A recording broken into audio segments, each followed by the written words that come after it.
Hello and you're very welcome to the JMac podcast. I'm John Mann. Of course, the podcast is brought to you by Orgorich.com and Atak.ie. Using promo code JMac podcast to get 15% off on Orgorich.com and get the best skins, clubs, equipment on Atak.ie. Be attack minded. And today I'm joined by Longford senior football manager Billy O'Loughlin to talk about Longford season, Billy's coaching experience up to now, and the current state of affairs in the GAA world. So really looking forward to chatting to Billy today. How are you keeping, Billy? Good, and yourself? How are you keeping? All's good, my man. All's good. We were just off air there, and you thought the podcast was being recorded, but we finally got around to it, Billy. We're good men for talking SHITE. Yeah. Some will say I am anyway, but it's good to be asked on. Thanks very much. Good stuff, Billy. Good stuff. And you're fresh from obviously the Tailteann Cup. It's the first year that's been brought in. Obviously, you played Fermanagh last weekend. Narrowly bet by Fermanagh, obviously Cavan Fermanagh this weekend in the Tailteann Cup. So I suppose a few words on the Tailteann Cup experience and the game against Fermanagh, Billy. Yeah, the experience was excellent in terms of getting experience in the competition, which I suppose is a new competition, and people are feeling it out, I suppose, as to see how it'll progress and how it'll be accepted by the majority of the GAA public. I think from the counties that are involved in it, they've definitely embraced it, and it's a challenge that a lot of the players are looking forward to. From many of the players that I've spoken to in the counties that we would be competing against, they're looking forward to it, and it's a realistic tournament or competition that these counties can win. So it's from that point of view, it was fantastic. The result was fine up until the 70th minute of play, I suppose, and we conceded the late goal that ultimately won the game, and Ultim Kelm scored the goal, the winner on 70 minutes, and Fermanagh probably, I suppose, on their second half performance, you could say that they were probably the better team. We certainly started very well, and I think we were 3 points to no score up after a few minutes. Probably 8 or 10 minutes, and the score at halftime was 6-4, and Fermanagh had a black card with about 8 minutes to go in the first half, and we had 2 or 3 minutes in the second half where we were a man up. Probably didn't make that count in terms of efficiency on the clock and efficiency on the scoreboard, whereas Fermanagh, that little bit of experience, or the usual head injuries and stoppages and things like that, where probably played into their hands a little bit with the having the man being down a man. So look, it was a very, very good experience. We were disappointed with the result. They were very, very disappointed. I think we were more disappointed after the Fermanagh game than we were after the Westmeath game, given the preparation. The 4 or 5 weeks preparation for the Fermanagh game went very, very smoothly. We had no injuries as such that were compared to earlier on in the season. I know Oren Kenny and Dylan Farrell were out, but I think they're probably going to be the guts of a month or 6 weeks before they'll kick a ball again. And with in terms of the panel, Joe Hagan was gone to America went to America after the Laois game. So there were 3 big losses, but you have to factor that in, that every team and every panel and any sport you're going to have injuries. So it was fantastic in terms of preparation for the Tailteann Cup, that we really got a good 3 or 4 weeks of good quality training, and the weather being significantly better helps, and that. So it was a very, very enjoyable experience. And again, the result was disappointing from a Longford point of view, but a lot to work on. Absolutely, Billy. Absolutely. I suppose that's it, Billy. It's obviously it's great for a competition for the likes of, I suppose, Longford and the Carlows and Tips of this kind of world to kind of compete and actually go and win something, Billy. So what kind of have you made of the Tailteann Cup, the experience? Because I know obviously you're on off the ball there a couple of days ago and you're kind of in support of it, but obviously the Leinster Championship, you're not in support of it in not many years, Billy, but it is probably good to have the Tailteann Cup to kind of focus towards actually get your hands on a bit of silverware. Yeah, look, from my point of view and from my perspective in terms of the Longford dressing room and the players and our players, you know, I just wanted to highlight what was of importance to us. And I think from the point of view of achievement and development of players in a county as small as Longford, I think the Tailteann Cup gives that opportunity for players to, you know, really progress in a competition where there's value in it. There's significant chance of progress and competing with your peers, if you like. Whereas the Leinster Championship, and I have been kind of chastised a little bit for my comments that were made on 5th or 6th of January this year, that I said the Leinster Championship was somewhat defunct. And you know, if you're looking at the records, I think that since 2005, apart from the Meath Louth final, I think that, you know, only Dublin have won the Leinster Championship. And, you know, it's by no means is that anything anyway. This isn't an argument pointing towards Dublin. It's completely not. It's an argument pointing towards the competition and the value that it brings to the players that are competing in the competition.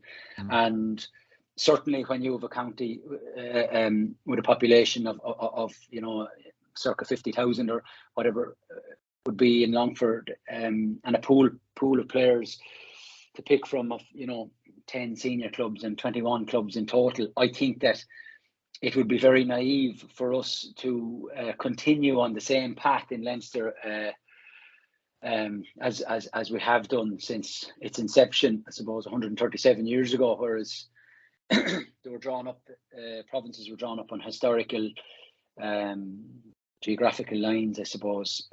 Historically, they're on geographical lines and that, and, you know, with the movement of population towards the east of the country, and from that point of view, I think that certainly Kildare and Meath and the eastern seaboard, Wicklow, have a huge population. These counties are probably more set up to compete with Division 1s and 2 teams in the Leinster Championship. And look, I'm not saying for one second that we won't compete in the Championship. We certainly will, and Longford have been capable of beating any of the teams in it, bar and Dublin, over the last 20 years, and fantastic results against Kildare and Meath.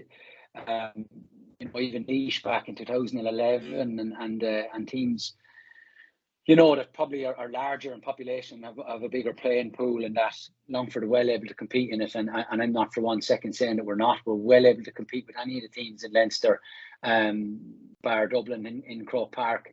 And that's the point really of my argument, which was, you know, based on development of players and merit and achievement, that the players can justify training for 6 to 8 months in competitions that, you know, realistically we may not have a possibility of winning the Leinster Championship, certainly in the next couple of years anyway, given, you know, a whole host of circumstances out of our control really. So that was the point I was making. I think Shane Roach from Wexford was on similar terms, making the same point yesterday, and it's sentiments that are echoed throughout the province once you're outside the M50, I suppose.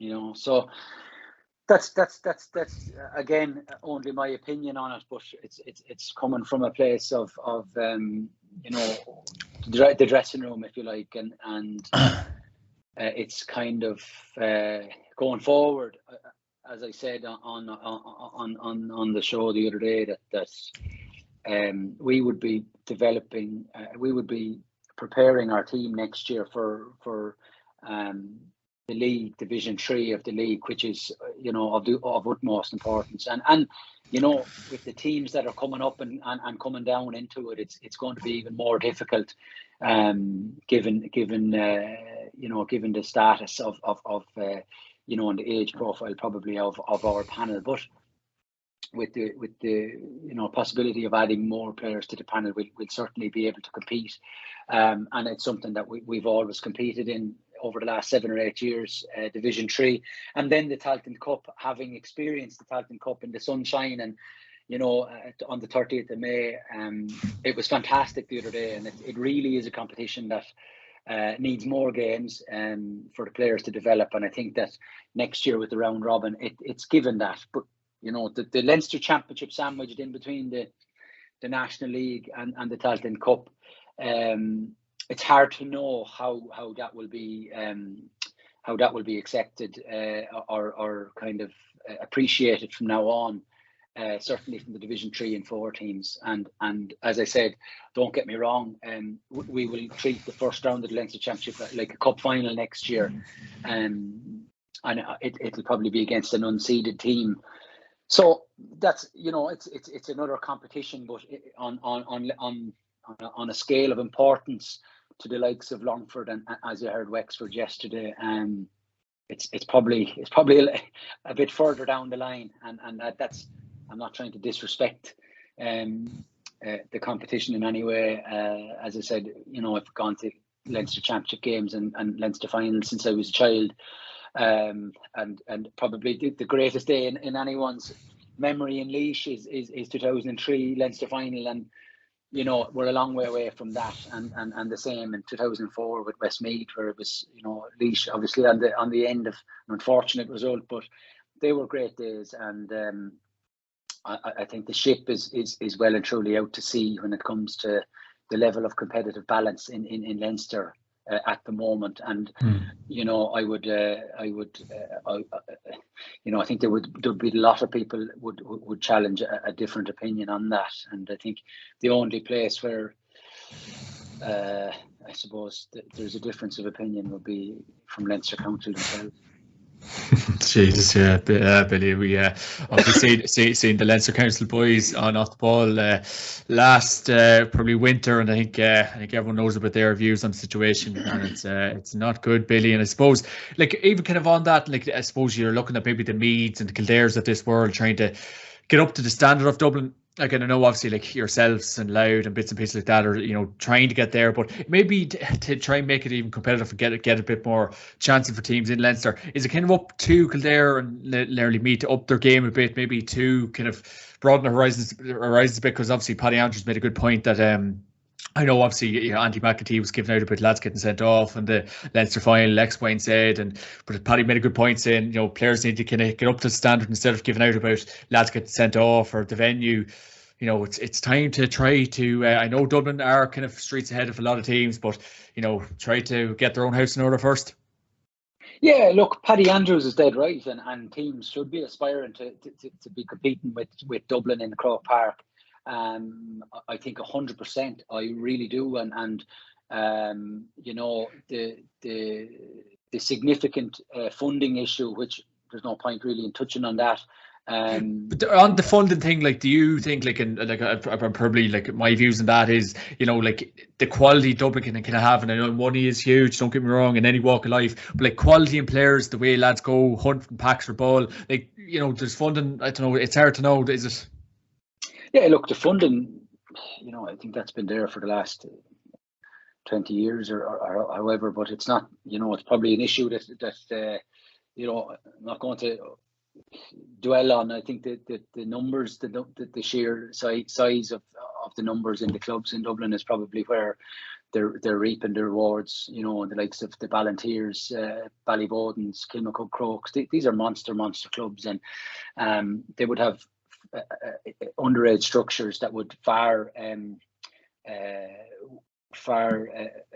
exceed the numbers in Longford or in Laois or Westmeath or anywhere like that. So they're clubs alone that are huge, and that's an issue. I suppose. Look, it's not an issue. It's something that has always been there. So, you know, I'm not going to point the finger of blame at any one county or anything like that. It's, you know, there's a standard there that has been set. Would an increase in funding to the lower counties in Leinster create more of a balance competitively? I'd say it probably would. Is there an imbalance in the funding? There probably is. So, yeah, Paddy Andrews is probably right. The teams do need to get up to the standard. lot of elements, I suppose, off the field come into play when you're trying to hit standards as well, you know. Yeah, like, and I suppose like it was a good point. Like, and he said like the drubbing that did happen, and obviously Dublin got, like, the game was really over in the first couple of minutes. The first half was game over, ball burst. So realistically, like, you can use that as a template. So like this crack was saying, oh, this man was sent off, that lad was sent off, but you need to to get the ball over the bar to like stop Dublin. I know Dublin are ruthless, but there is a lot of takings from it. Yeah, there is. Like, I don't know. I was at the Meath Dublin game. I thought Dublin were fantastic. I don't think the Meath guys were I'm not sure if any of the Meath players were given any excuses that day. I think they were beaten by a better team. And look, Dublin are far superior than most, if not all teams, and have been for the last how many number of years. So getting up to their standard is a difficult one, and I think that's where counties are aspiring towards. But at the moment, they've brought on Lee Gannon. Lorcan O'Dell was man of the match against Meath, in my opinion. That day he was all over the field. So these are fantastic players. So they really are. They're hitting new notes at the moment in terms of their pace and their power and the positions they're getting into to create the scores. And it sounds like overdrawn rhetoric, I suppose, or ground that we've all walked over, but they seem to be going on, firing on all cylinders at the moment. And it looks like they're playing for Dessie Farrell as well. And Desi's is a great guy, and I had a great chat with him after the O'Byrne Cup game up in Longford, and they're very they show great support towards a new manager or the counties that they're competing against in the O'Byrne Cup and in Leinster, like that he'd be a great man, I suppose, to give you to point you in the right direction as to where you can improve and that. So he's a great manager, and I've great time for many times that I've met with him. He's been super. So look, they're probably on a different trajectory and have been over the last 20 years, I suppose now. So it's not I certainly don't have any gripe there with the gap in standard. It's just the level of competitive balance is what probably irks most. Because the round 2, round 3 games are brilliant, like, but it's just when anyone probably comes up against the likes of Dublin or maybe even Kildare to a degree, that's probably when the questions are kind of coming in, Billy, I suppose. But and I think Meath were very, very below par in the first half the last day when they played, and Dublin just put them to the sword, and Dublin did the same with Kildare. So it just shows, I suppose, Meath and Kildare are in Division 1 and 2. So there's a bit of a Dublin are gone down to Division 2 as well, but you wouldn't. That's not very evident at the moment. So look, there's obviously a little bit of a gap there at the moment, and it's just I don't really have, I can't really explain the narrative on the Leinster on the games at the moment. There's been huge difference in the scores, and the scores don't lie. So clearly there's a gap. So look, trying to narrow that gap is what every county is striving for, and I think it's hard to tell where the Leinster Championship is going. I do know if you're playing and you like a bit of competition, and I don't think the Dublin players are getting that at the moment. I don't think the fans are getting that at the moment. If you're a Dublin fan, you'd probably be better off leaving the trip to Croke Park to the quarter-final, semi-final, or final. Yeah. Because it's a big expense, and I would know an awful lot of the guys through my years in college, a lot of coaches and that around Dublin, and I lived in Ballantyre for a long time, and and they're fanatical fans, and they're great supporters of Dublin and that. But I'm sure if you have a family of 3 or 4 kids, your best bet would be to keep it to the latter stages of the championship, and you'd get more value for money, because I think Anthony Miles is making the point that he never came across anything like that semi-final, and I was there as well, and Claire, my partner, is from Kildare, so she was up shouting for Kildare for the Westmeath game, and thankfully she was kind of happy enough going home that day. But as an overall spectacle, it probably would have been better if it was down in Portlaoise or Tullamore, and it would have given, it gives business to the towns down there around the province and that. But sure, look, I'm sick talking about the Leinster Championship at the moment, Yeah, no, it's no, Miles, he did make a good point, and he was kind of even saying like it was €40 for tickets. And Jared Kane, I was talking to him earlier on, and he was kind of saying that it was a fiver for the young lad for the Ulster final last week. So Ulster seems to be doing it right, Billy, by the looks of things. But so kind of touching on to the Longford season, of course, obviously, it was a good league campaign, obviously in Division 3, and obviously kind of blooding a lot of new lads. And I was talking to Mickey Hannon there a couple of months ago. He's obviously involved with Jim Paul Brady from Cavan. So Longford's kind of season, maybe starting off in the league, Billy, there was a few bright shoots, and there's a lot of young lads coming through. So that's obviously great to see, and give them lads minutes. Yeah, it was a very topsy-turvy season, I suppose, if you look back on results wise. But there's an element of I suppose there's a looking in from the outside, you'd think that the results are bad, the team is bad, the county's not going well, same old stuff that you get from I suppose blurred vision, outsiders looking in. But in terms of the team itself and the panel itself, we had a significant turnover of players from the panel that played against me last year in the Leinster Championship. There was 6 of the forwards that played against me that didn't, for one reason or didn't commit to the panel this year, and that's it's great for guys in any county to put their hand up and make themselves available for the county. And I think after COVID, it became a little bit easier to say no to the county, because there's guys looking to travel, and there were certain guys retiring, and things like that playing into guys' decisions about joining the panel. So we probably started a little bit late. I was probably the last manager that started, and it was mid to late December, so we were probably behind the 8 ball from there.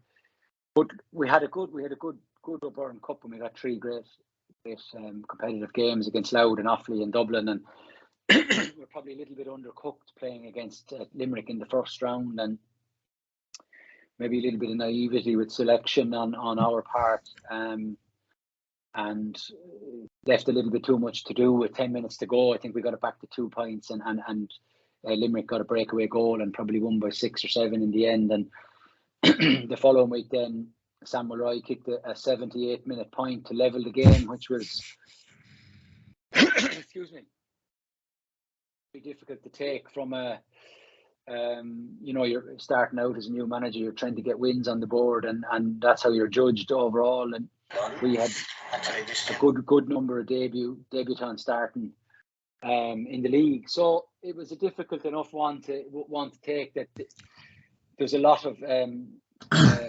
lot of discretion around times and who looks after the time, and is it the fourth official, is it the sideline, is it the referee? And I think that day there was 5 minutes of added time in the first half and 7 in the second half, which he played 8.5 in the second half. Was that injuries, or why was that? There wasn't. We had a good in-depth look at the video analysis after on that game, and I think there might have been 1 or 2 injuries and a good few subs. So you still allow for 20-25 seconds for the subs, and granted whatever was taken for the injuries. So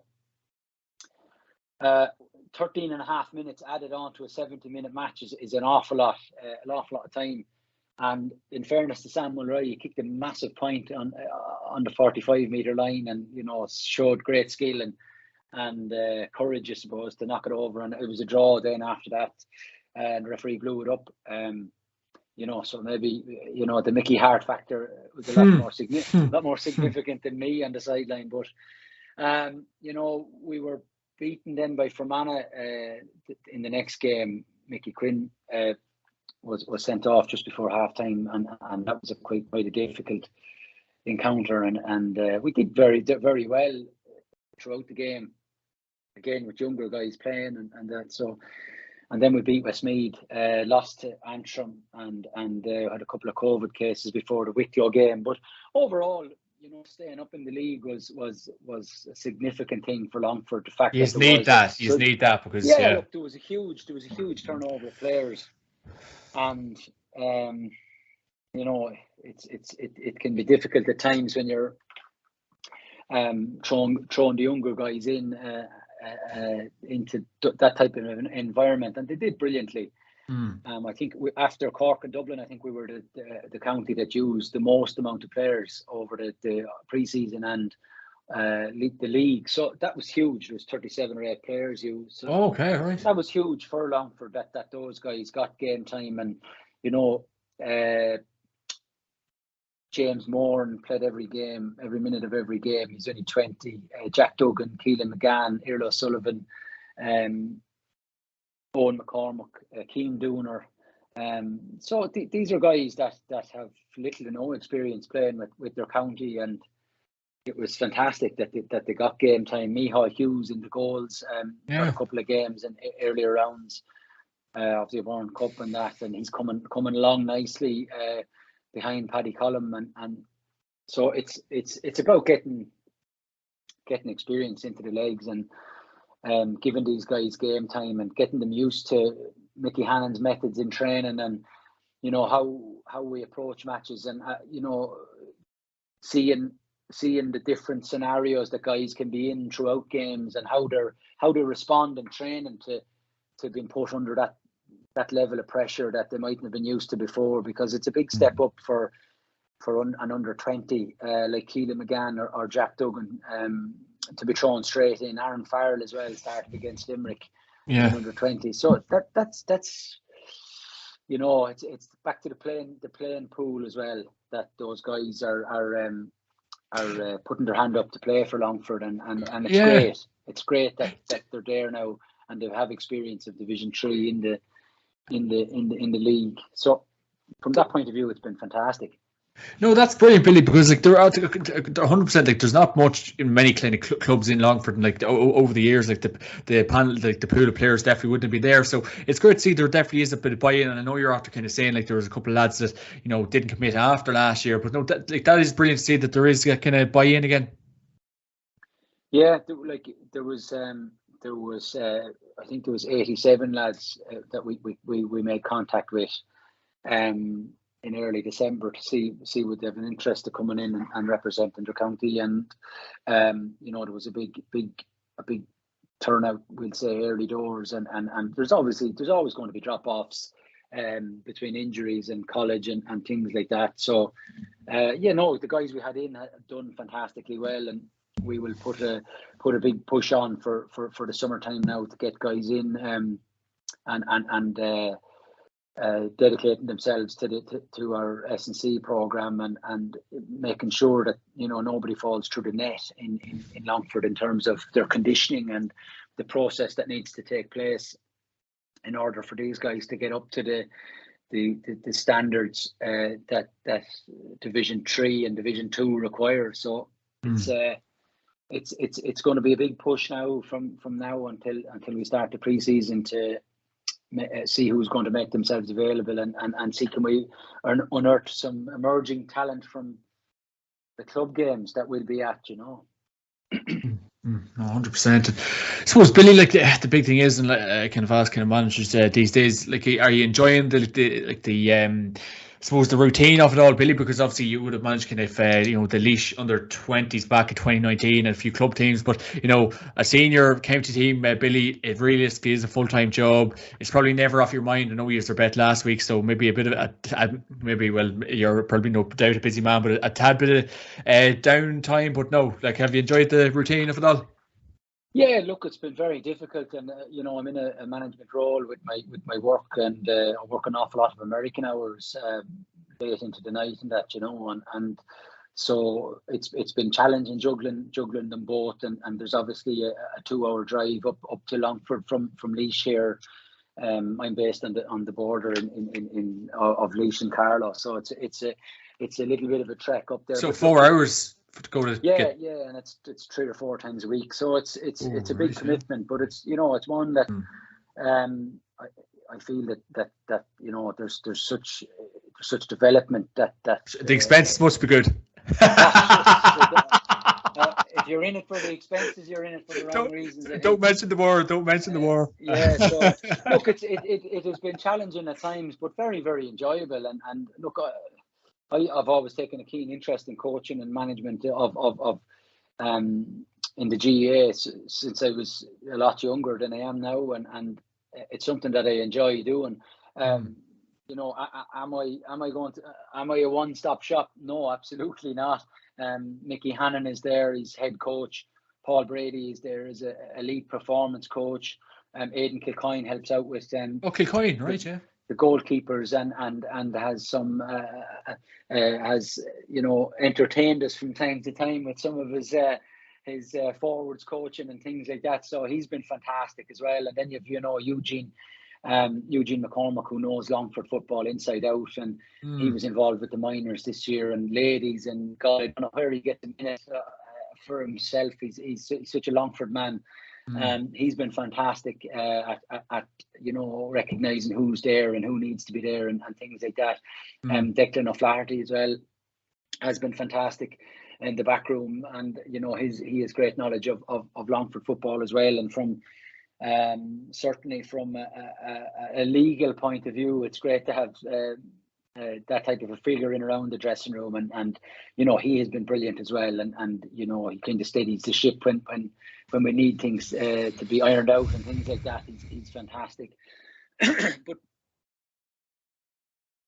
point of view of as I said, they're not a one-stop shop. I don't think I'm going to tell you that I know everything and anything there is to know about a video analysis or S&C or nutrition. So basically, from word go, it's important to have good people around you. And sometimes it's who you know, and that's exactly what I planned on doing. And we discussed that with the county board, that we were going to get a good team in place. And we have an absolutely fantastic team in place now. We have a video analysis. He's on call morning, noon, and night. Christy Keeney up in Bundoran there. He's from Bundoran, lives in Sligo, and he's down at every session. And he's on call morning, noon, and night, as I said. And there's an awful lot of work with Avenir, who have been fantastic, and Dan and Avenir and Skinny there. They've really helped us along the road, I suppose. And maybe it's a process that wasn't. It's a process that counties can always develop and get great insights from, and video analysis is it's of the utmost importance to us going forward, and it really helped throughout the year, and it gives us that little bit of an edge, gives any team an edge in any sport, and you can make what you want of it, really, in terms of the results that you get out of it. But for us and for Mickey, it gives an insight into where guys are at and on the field, and their approach to their training, and how they're adapting to game plans and processes and things like that on the field. So that's been fantastic. We've a couple of kit men there, and Danny O'Toole, who's Longford man through and through, and he'd give you the inside scoop on what's happening in club games and things like that. So, there was a change of physios with a change of a Dr. Kieran McCabe, also from Cavan as well. So we're inundated with Cavan people in the back room. And God help you. He's. I'm 20 minutes from Longford here, if I'm any use. Yeah, well, look, we have to go through some of your podcasts to see, if we can get an insight into guys that have been on and things like that. But no, football. I carry the water bottles. Football is very much subjective, and people's opinions are, everyone that goes to a match or is working in a backroom team or coaching underage, like people have their opinion on football, and it's just your team selection and things like that are all based on what information you're being fed from your coaches, your physios, and things like that. So, it's not a case where you go in and bang the fist and F and blind and There's things like loads that. more stuff than yeah. Look, there's so much more to it, and people that go to games have some people that go to games, have great knowledge on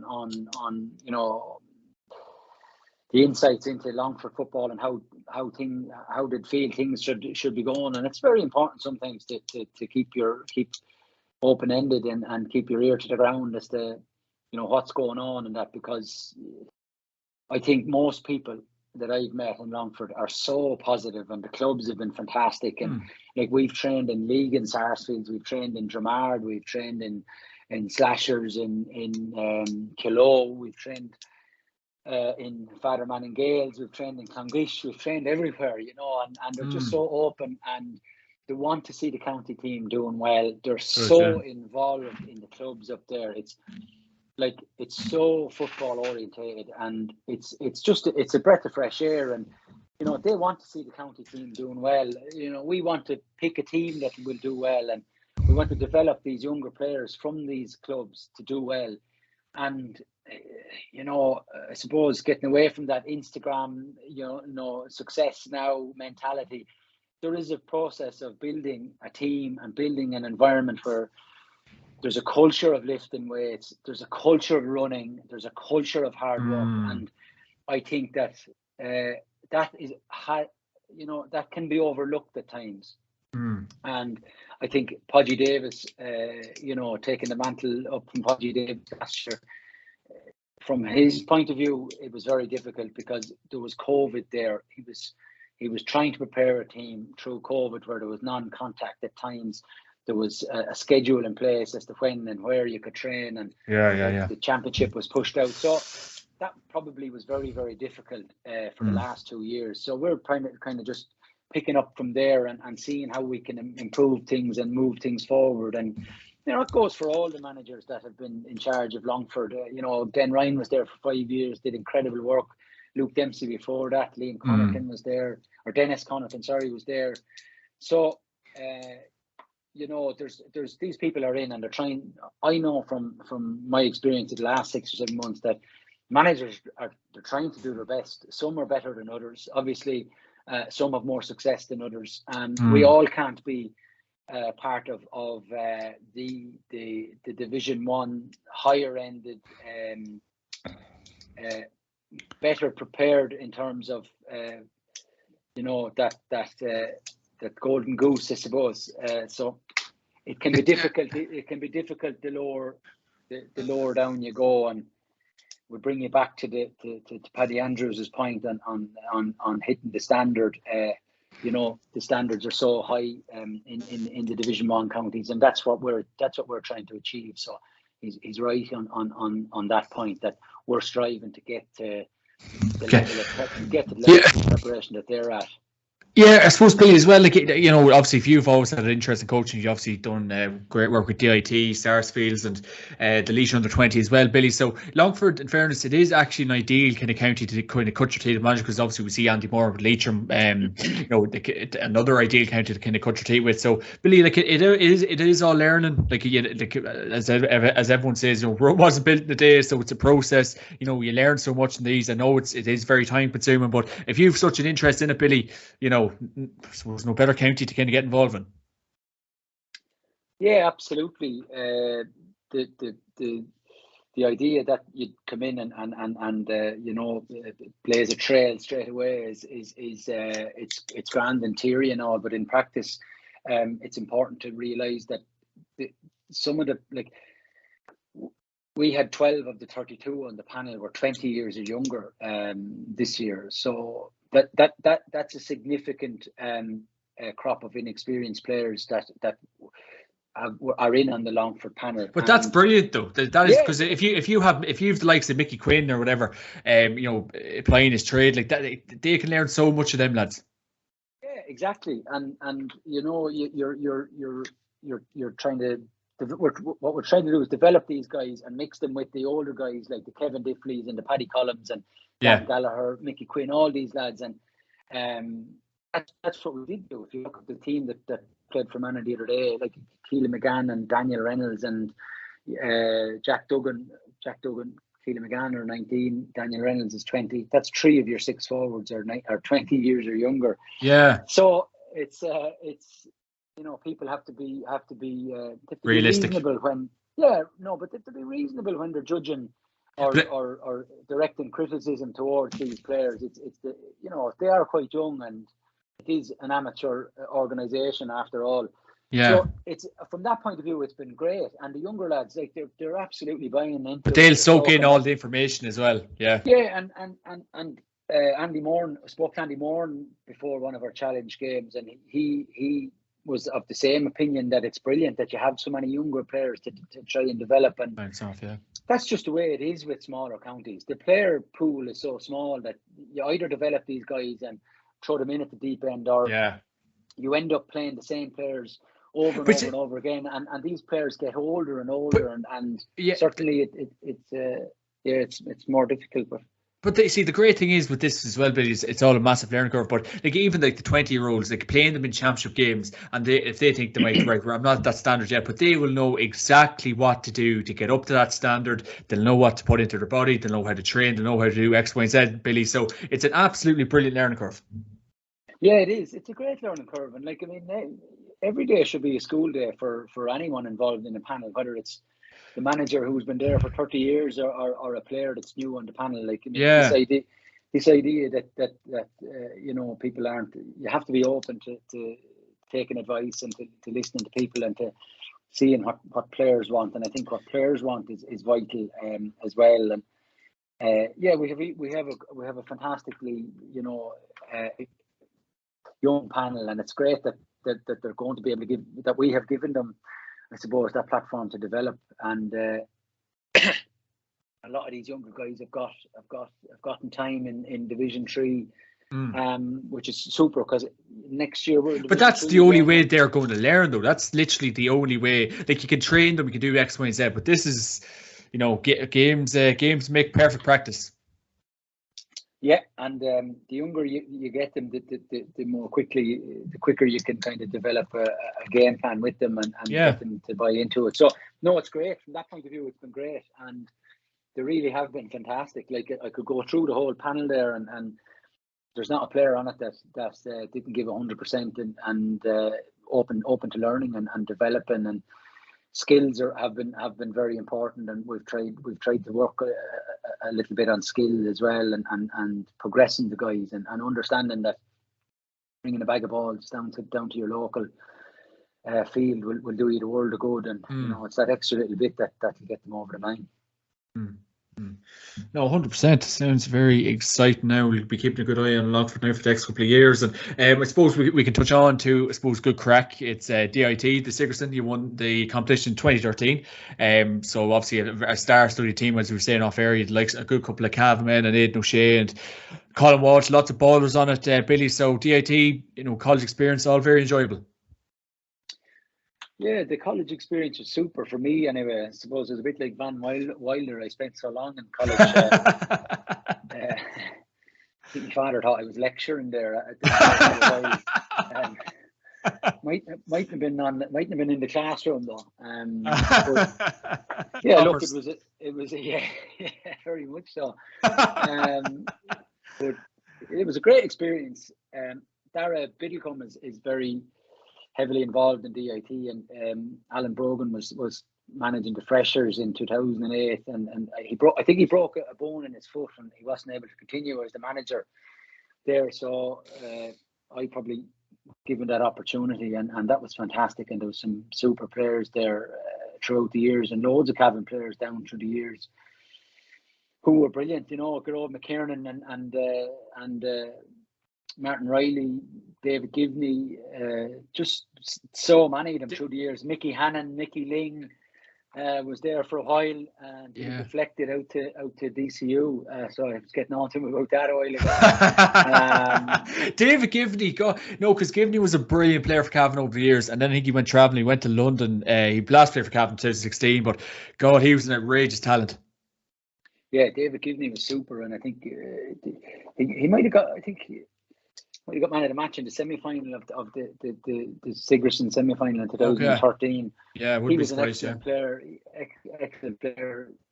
was a great fielder of the ball, and he was, could kick off both feet, and he was a workhorse as well. But he was a real athletic type midfielder that could get up and down the pitch, and he was fantastic for DIT. And he was certainly one of the better players throughout the year. And Martin Riley, I actually coached Martin Riley as well before that. I might have even played with him. I played with him in the Sigerson final in 2009. He was just excellent, a real workhorse of a player, and great skill and great class brain. act, yeah. Still playing, and it's the mark of a player that can go that long, that their endurance levels are. He loves it, yeah. Just loves it, and he was such a fantastic player, and above all, Martin Riley is just a real nice fella, and I think that stands to you more down the line, that whether you were good, bad, or different at football. I think it's important that how you conduct yourself off the field as well is very, very important. And some of those guys, those Cavan players, are they're salt of the earth, really, and any of them there's so many of them now. I can't even think of, like Alan O'Mara even was there. Alan, yeah. Just so many of them. I'm trying to see who else was there, but just fantastic guys that you'd meet up and down from college. So that college experience was fantastic. When I started in 2003, DIT as it was then, it's TUD now, hadn't been to any Sigerson finals, hadn't won any Sigerson finals, hadn't competed at Fresh Array, and by the time I was leaving, I think we had won 3 Fresh Arrays, and we won 2 Ryan Cups, and beaten in the Sigerson final, and won the Sigerson in 2013. So it's great. The Sigerson needs to be given a 2-month window of December and January, and let the players off to play with that, train and that, because nowadays you'll ask them. It's too condensed. There's where the injuries come from. Yeah. Yeah, it's too condensed, and they need their own space in the calendar for that as well. And we had Joe Hagan this year playing with ECU, and it's very difficult to be asking him to play 3 or 4 games in a week, Yeah. So it's a great competition, and it's a great level playing field for guys, and guys from Division 3 and 4 counties are able to compete with Division 1 counties. So it's great. It's a fantastic competition, and that 2013 victory was super, because we beat I think we beat NUIG up in Galway by a point, and Darren O'Sullivan was very good when he came on that day. Oh yeah, Jared, yeah, gosh, yeah. Injured, he had a great game that day, and not a bad lad to bring on. Go. No, we beat Maynooth in the quarter final in up in Bray Emmets. Another great game to get, and in the semi final was just an absolute unbelievable game against DCU, and DCU with James McCarthy and Dean Rock and star studies. Philly Ryan, who I think might have been taken off that day. He won't like me saying that, but it was just those games are so intense. And even I was at the semi final this year with UL and DCU. Shea Ryan had an unbelievable game that day, marking David Clifford until the last couple of minutes. And I think, you see the crowd in Dr. Cullen there in to see Clifford and all these guys playing. It's a great platform for guys to play and for people to go and watch these players playing at such a high level. So it's overall, it's a fantastic experience.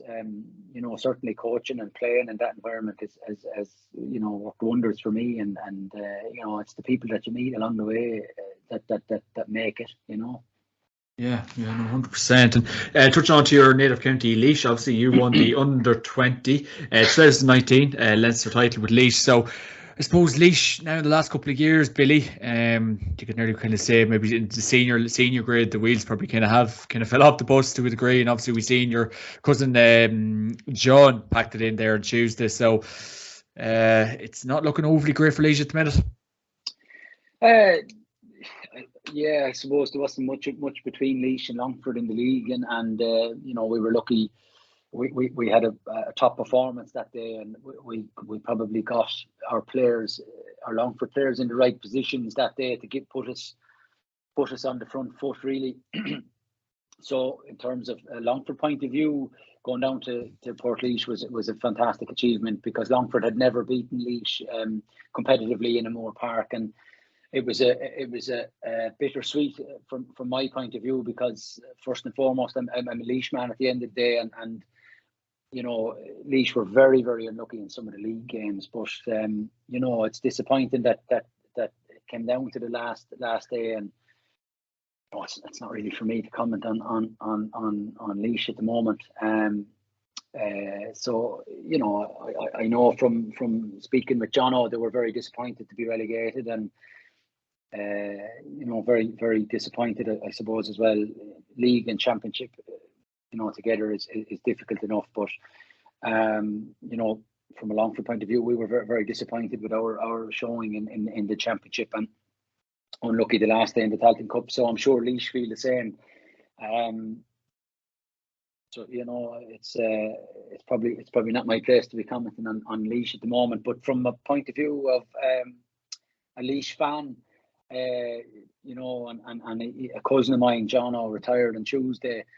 We're very proud of him, I suppose, in the O'Loughlin households, and over in Rosenallis and Mountmellick, and throughout. You know, I think he started playing with Laois seniors when he was 17, and played Laois senior hurling and Laois senior football, and at one stage he was playing with 16 teams up in UCD and Laois under 21s, hurlers and footballers, and you know, he was a remarkable talent from an early age, and he was probably the same size from in his 30s as he was when he was 15 or 16. So he was lording it above players, and he played on a fantastic Laois minor team in 2007 that Atak.ie was on, and Kieran Lillis and all these guys who went on to have great careers with Laois. And look, he was just brilliant. He was brilliant for Laois, and he came into the Laois setup as a 17-year-old after, I suppose, the Mick O'Dwyer era, which was fairly, you know, Laois probably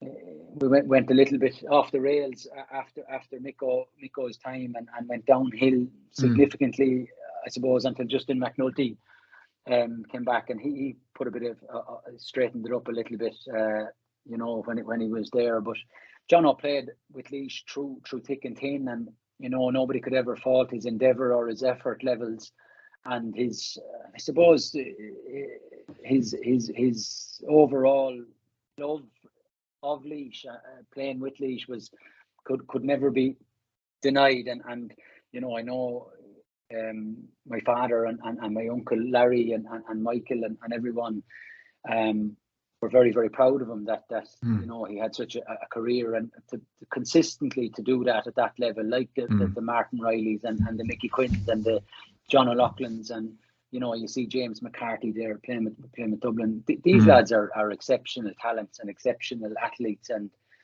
it's just they have something different that the rest of us don't have. And Jono certainly, the way he conducted himself in terms of his preparation to getting the best out of his body is just second to none. And probably going on a bit now, showing me true colours, but he was he was fantastic for Laois, and it's a mark of the man, and I know Mary and Larry are very proud of him. And Larry, I suppose, you know, I have a good story. We went up to see Laois Miners playing Derry in 2007 in the replay in the semi-final up in Tailteann Park in Tailteann Park in Navan, and Atak.ie scored a wonder goal in the drawn game. He rifled it up into the top corner in the canal end, and the replay, I think, was the following week. So we went up to see Laois playing, and I think they were beaten by a point, and myself and my father were sitting high up in the stand where Larry had his hands through John's father had his hands through the fence, and the whistle went, and Declan, the father, said to me, he said, "We'll make it down here quick and stop this man from getting in over the wire." So myself and Declan, and I think Brian Dempsey had to go down and kind of pull Larry back over the wire, and I think Mick Lillis might have been with him on the day. So, you know, that was you know, Larry's, I suppose, engagement with on and off the field with Jono. So it was you know, it was great. He provided great entertainment in our household for the last 15 years. certainly in the stand watching Laois and then on the field watching John. So kudos to John and Colin Begley as well, retired this week. Exactly, yeah. Luckily enough, in Longford we've Pat Fox and Darren Gallagher and Mickey Quinn and Barry O'Farrell. They're only in their early 30s, so there's another couple of years in them left. I hope so. Yeah. You certainly hope so. You certainly hope so, because it's a dying breed. Michael Murphy as well, add into that category. I don't know how he's still doing it, but there you go. Billy, you've been brilliant with your time.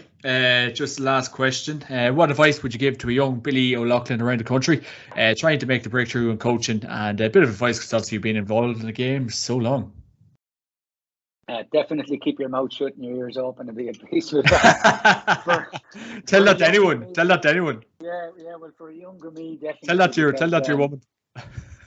Exactly. Yeah, I'll be getting it from all angles here. But no, I probably fell into it from an early age, because my father was very heavily involved with Laois when Mick O'Dwyer was there, and even before that. With Arles Killeen, we won the intermediate championship in '97, beating Kilcrews, and that was a big deal, I suppose.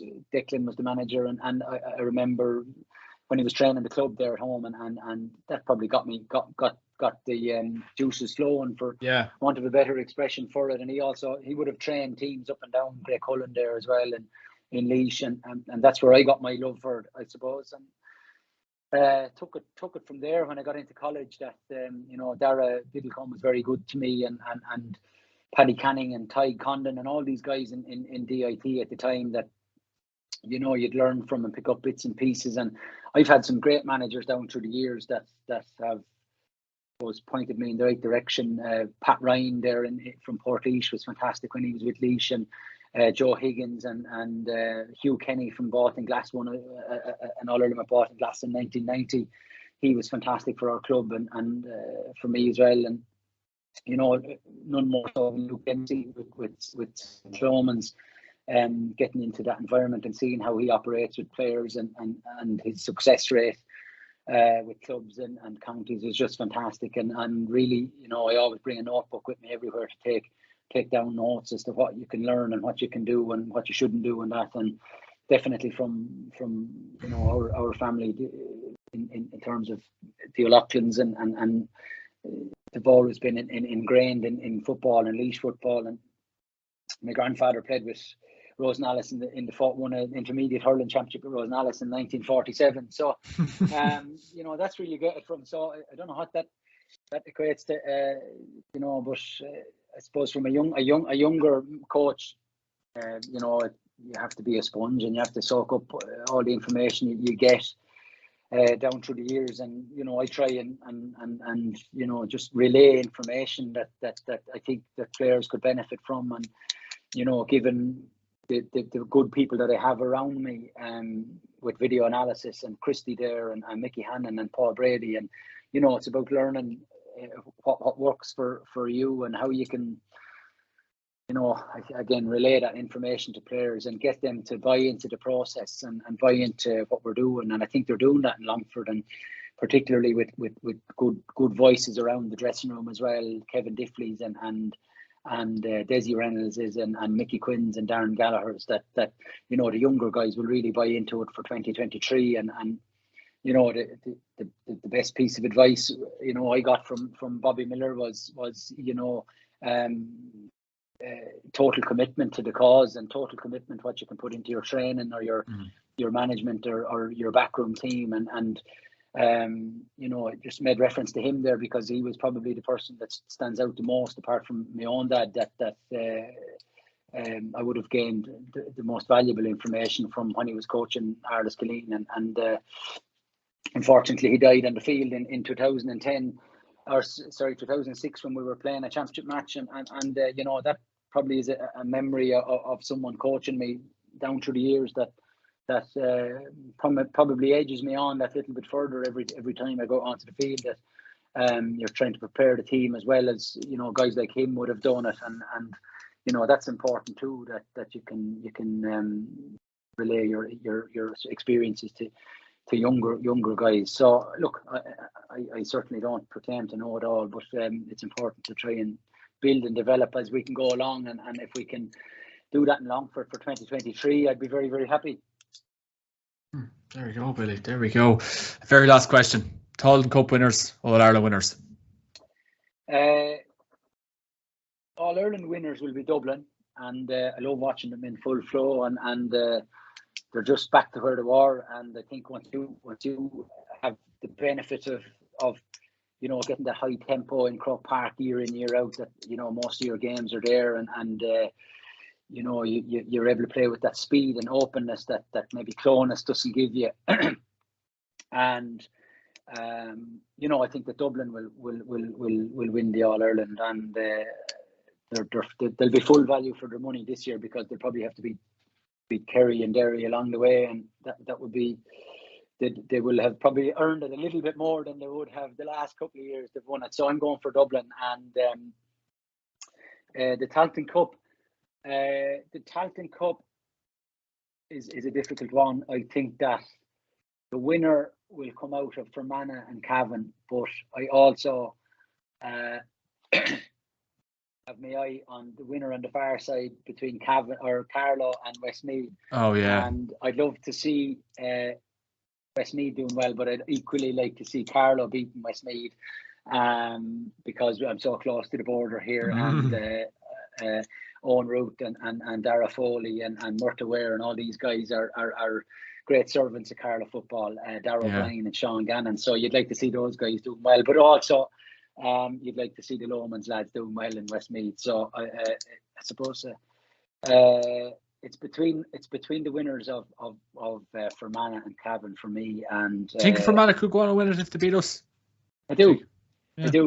I do. I think Cavan are very, very strong, and look, it's great, and whoever wins it, it's going to be a great building block for them. And I'd like to see it as a great stepping stone for Longford in 2023. But Cavan on form are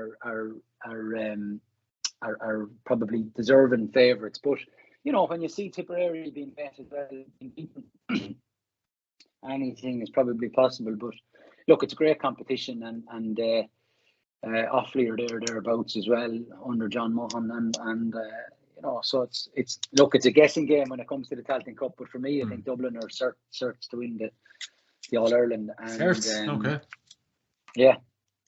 So, but it's who knows? Kerry. Who knows? Kerry, no.